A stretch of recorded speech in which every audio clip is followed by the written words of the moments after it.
All right, gentlemen, if you look down at your anvils, there's nothing there. That's because we didn't want to provide you with just one piece of high-quality steel today. We wanted to give you options.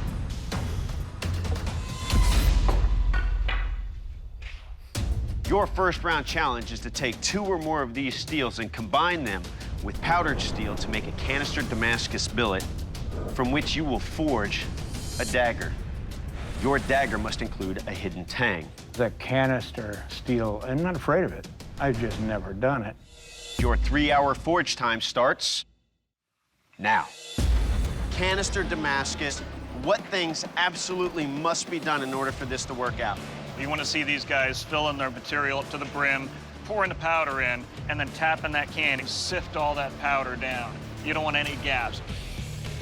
I dump in an entire bottle of liquid paper and I start rolling it around on the inside. The chemicals in liquid paper keep the outside canister steel from welding to the interior steel. One thing that concerns me, they're pouring that liquid paper in and they're not letting it dry. They're just dumping their materials in. So if you get liquid paper on your steels that you're adding to the can, those pieces of steel might not bind either. Right. I've never done Canister Damascus before. I put in ball bearings, pieces of 1095. I'm just watching my steel, waiting on it to heat up to the right temperature. I'm thinking, oh crap, is this going to go the right way? And then I look at it and I think, oh great, it looks good. And then I go back to, oh crap, is this going the right way?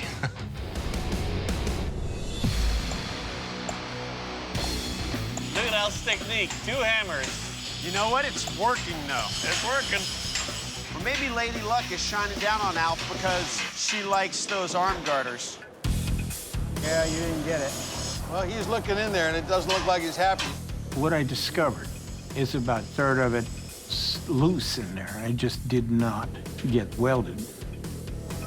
But I'm confident that I can get this thing welded together, and I'm going to do that because there's more than one way to skin a cat, as some people say. Except I never skinned a cat, but there's more than one way to do it. I couldn't tell you. I think that the forge weld is good. It's time to remove all the canister. It should be a solid piece. Francesco does not look like a happy bladesmith. Really? Francesco needs to take a deep breath. My whole billet falls apart. Yeah.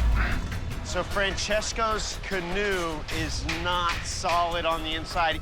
This is the worst forge weld I did since I started bladesmithing. There is not really a recovery from that. Still got time to start over. I can quit because that's not what I do. Can I start another canister? So let's see if I can do it.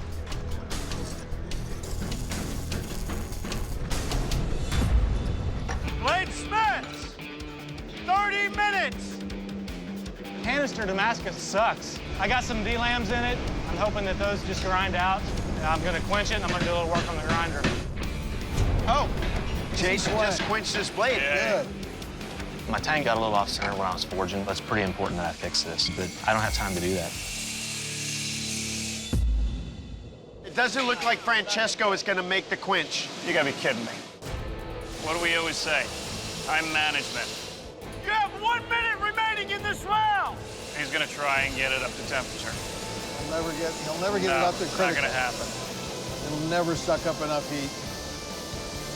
10, 9, 8, 7, 6, 5, 4, 3, 2, 1.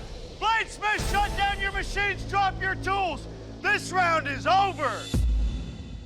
Bladesmiths, in the first round of this competition, you were given your choice of a variety of beautiful steels from which to forge a Canister Damascus Dagger. Now it's time to take a look at what you did with that steel. Alf, you're up first. Please present your work to the judges. Well, first off, Alf, you get extra points for excellent facial hair and a nice vest. These flakes back here, they're in the tang. There seems to be enough material there to deal with them, I hope, but I'm looking at a lot of kind of burnt metal, and I'm hoping that doesn't go deep. Okay, Alf. Right now, it looks like a blade that is similar to an ogre. But ogres have layers. And if you peel the onion of layers, there's gonna be a beautiful metal in there. I won't let you down. Jason, you're up. Please present your blade to the judges. Jason, you do have some little D-lam issues. There's a couple little pieces on the edge here and your tip. It's got a good shape to it, but I'm telling you, this is killing me. Explain to me why you got the tang offset. I plan on fixing it with a grinder. Yeah, it's gonna be interesting to see how you take care of that. Good job, thanks.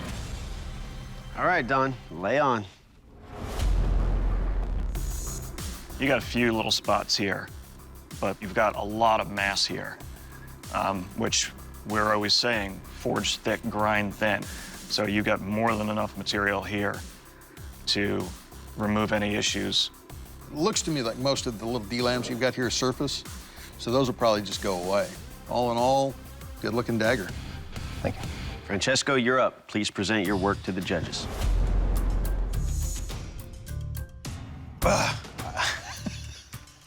The effort you put in the last hour and 15 minutes of the first round was outrageous. Once you made the choice and start fighting with something that wasn't working, you got it dialed in.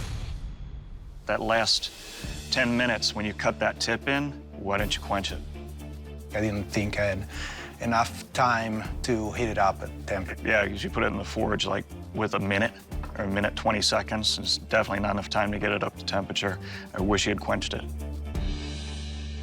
Francesco, your weapon did not make the cut. David Baker will explain. Francesco, you showed a lot of skill and drive to get that piece done. Unfortunately, you didn't quench, and that blade is not a hardened blade. That's why we got to let you go. Francesco, please surrender your blade. I made a blade that I feel is not really a blade. Time crunch was one of the reasons. It just didn't turn out. I agree 1000% with the decision. I couldn't complete the task. I was taught to never give up, even if the challenge looks bigger than you. This is not gonna stop me. There is nothing that can stop me from forging.